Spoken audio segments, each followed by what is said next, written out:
Evet arkadaşlar merhaba, ben Tani. Her bölümde söylediğim gibi ben Tani.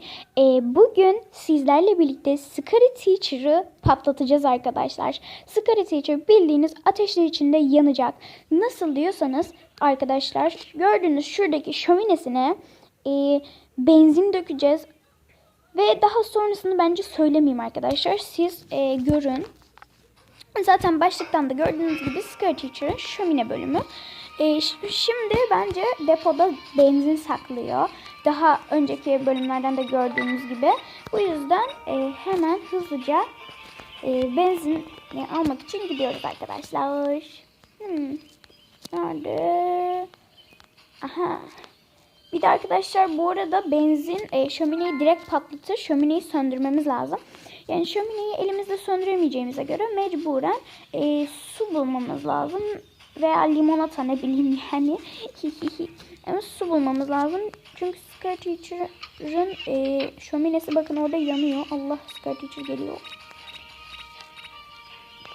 Şu kapıyı kapatayım da anlamasın bari. Gitti mi?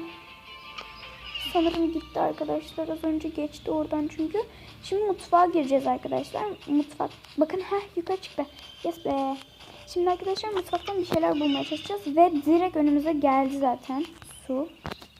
Önce suyu koyacağız arkadaşlar. Yoksa benzini koyarsak direkt patlar. Siz de ölürsünüz. Ben bu deneyimleri daha önce yaşadım. Benzini de koyuyoruz ve gidiyoruz. Artık görevimiz tamamlandı.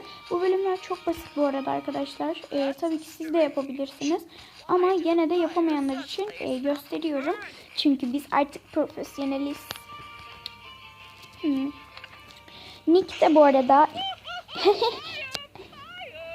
Fire.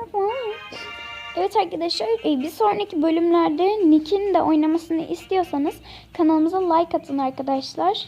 Şimdi bu arada Scary Teacher'dan intikam almaya devam ediyoruz. Abone olmayı ve like atmayı unutmayın. Hoşça kalın arkadaşlar. Bir sonraki bölümde görüşmek üzere.